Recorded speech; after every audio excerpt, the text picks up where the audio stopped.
Hi friends, അപ്പോൾ ഞാൻ ഇന്ന് എഴുന്നേൽക്കാൻ കുറച്ച് ലേറ്റായ ദിവസമാണ് കേട്ടോ. ഞാൻ എഴുന്നേറ്റ് വന്നപ്പോഴത്തേനും അമ്മ ഇടിയപ്പവും പിന്നെ കഴിഞ്ഞ ദിവസം ചേട്ടൻ വൈപ്പിനും പോയപ്പോൾ നങ്ക് മേടിച്ചിട്ടുണ്ടായിരുന്നു. നല്ല ഫ്രഷ് നങ്കായിരുന്നു. അത് കറി വെച്ചിട്ടുണ്ടായിരുന്നു, വറക്കുകയും ചെയ്തിട്ടുണ്ടായിരുന്നു കേട്ടോ.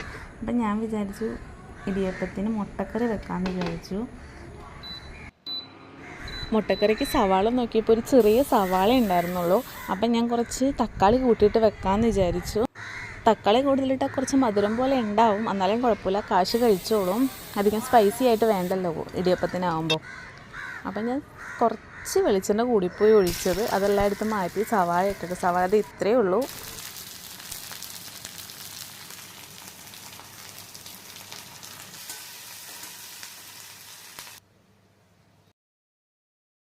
സവാള കുറച്ചായതുകൊണ്ട് വഴന്ന് വരാൻ കുറച്ച് ടൈം എടുക്കും. എനിക്ക് അതിനുള്ള ക്ഷമയില്ലാത്തതുകൊണ്ട് ഞാൻ സ്പൈസസ് എല്ലാം ഇട്ടിട്ടു. കുറച്ച് സവാളയല്ലേ ഉള്ളൂ. തക്കാളിയും ഇട്ടു.